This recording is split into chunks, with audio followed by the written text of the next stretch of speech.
আজ নীরার বিয়ে। আগের রাতে কথা হয়েছিল নীরার সাথে। ছেলে বুয়েট পাস ইঞ্জিনিয়ার, ভালো টাকা স্যালারি, দেখতে সুদর্শন। নীরাকে জিজ্ঞেস করেছিলাম ছেলে পছন্দ হয়েছে। নীরা কিছুটা বিরক্তি নিয়ে বলল, তুমি কি মজা নিচ্ছ? আমি একটু হেসে বললাম, তোমার সাথে মজা নিতে পারলাম আর কই। নীরা একটু মেজাজি স্বভাবের মেয়ে।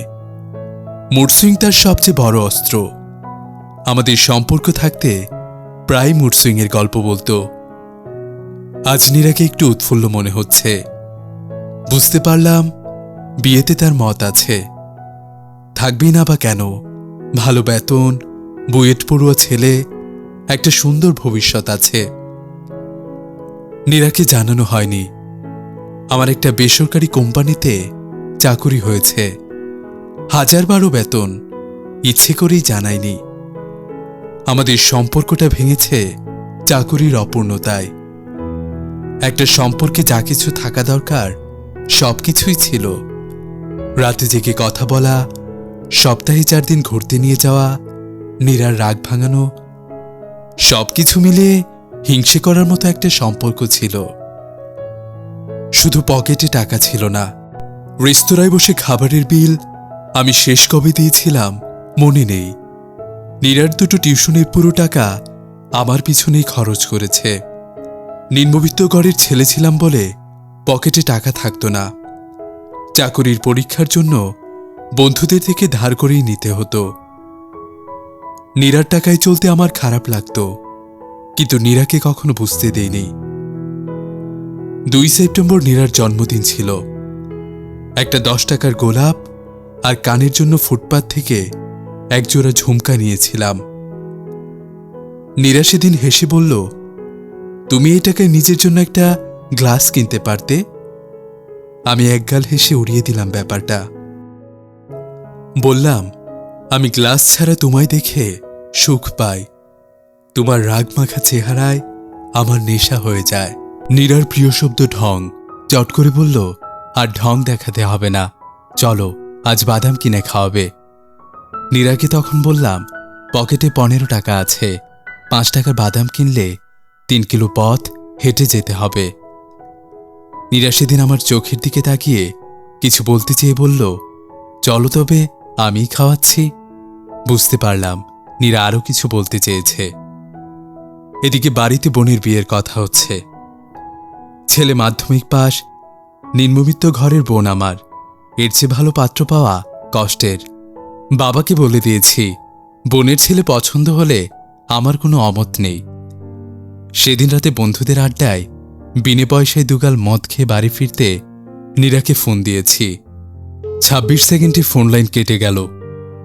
আবার ফোন করতেই দেখি একজন বলছে, আপনার ফোনে পর্যাপ্ত ব্যালেন্স নেই, দয়া করে রিচার্জ করুন। নীরা ফোন ব্যাক করল, হ্যাঁ হ্যালো। মাতাল গলায় বললাম, নীরা দেখলে, তোমাকে ফোন করার টাকা অবধি আমার ফোনে নেই। নীরা খুব মেজাজ দেখিয়ে বলল, মদ খাওয়ার টাকাটা কে দিয়েছে শুনি? বললাম, বন্ধুরা ফ্রিতে খাওয়ালো। নীরা বলল, ফ্রি পেয়ে আমায় কোন দিন বন্ধুদের তুলে দাও, আমি ভাবছি। এদিকে মাতাল, তার উপর নীরার এমন কথা। ফোন কেটে বন্ধ করে দিলাম। একটু মদের জন্য নীরা এত বড় কথা বলতে পারে না। নীরা কিভাবে বুঝবে আমি আজ কেন মদ গিলেছি? মায়ের অ্যাজমা, ওষুধের টাকাটা বাবাকে অনেক কষ্টে জোগাড় করতে হয়। বিয়ে পাশ করে এখনো বেকার হাঁটছি। হাত খরচাটা নীরা দেয়। আমিও তো একটা মানুষ, কষ্ট আমারও হয়। 2 দিন ফোন বন্ধ করে রনির মেসেই পড়ে আছি। ওইদিকে নীরা বাসায় গিয়েও খুঁজে আসলো। বিকেলে রাস্তায় বেরোতেই একটা রিকশা পিছন থেকে ডাকছে, অভি অভি। পিছন ফিরে দেখি নীরা।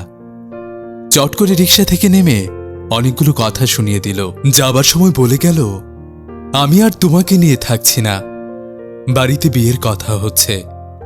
একটা মাতালকে তো আর বর বানানো যায় না। আমি চুপসে ছিলাম। নীরার কথার কোনো উত্তর দিইনি। যাওয়ার সময় খুচরো কয়টা টাকা হাতে দিয়ে বলল, মায়ের প্রেশার বেড়েছে। বাসায় যাওয়ার সময় ডাক্তার হয়ে যেও। আমি ফিরে গেলাম। তারপর আর নীরার নাম্বারে কল যায়নি। যখনই ফোন দিচ্ছি বলছে আপনার কাঙ্ক্ষিত নম্বরে সংযোগ দেওয়া সম্ভব হচ্ছে না।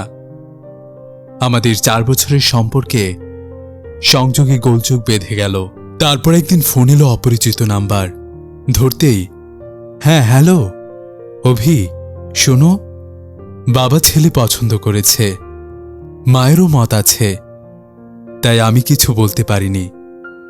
তুমি নিজেকে গুছিয়ে নিও, ভালো থেকো। সেদিন মাঝ রাস্তায় দাঁড়িয়ে কান্না করেছিলাম। পুরুষ মানুষের কাঁদতে নেই, জানি না কেন এত কান্না পেল সেদিন। আজ অনেক দিন হলো নীরার সাথে কথা নেই। ছোট বোন ফোন দিয়ে জানালো নীরার বিয়ের কথা। আমি আজ প্রথম জয়েন করেছি অফিসে। বস ডাকছে, নতুন মুখ পরিচয় করিয়ে দেবে। আমি ঠোঁটে হাসি রেখে বললাম, হাই, আমি অভি, আপনাদের পেয়ে আনন্দিত। বুকে ঝড় হচ্ছে, ভাঙচুর হচ্ছে। আমি প্যান্টে শার্ট কুচে কুশল বিনিময় করে যাচ্ছি। বাসায় ফিরে একটা মেসেজ লিখেছি, প্রিয় নীরা, আজ তোমার বিয়ে হলো, শুভেচ্ছা নিও। আমি জানতাম কখনো আমার সংসারে তুমি সুখী হতে না। তোমাকে বলা হয়নি আমি একটা চাকুরি পেয়েছি। আজ প্রথম অফিস করলাম, বেসরকারি কোম্পানি, মাসে 1012 বেতন।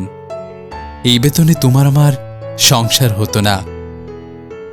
তোমার অভিমান ছিল আমি কেন তোমাকে খুঁজিনি, কেন তোমাকে জোর করে রাখতে চাইনি।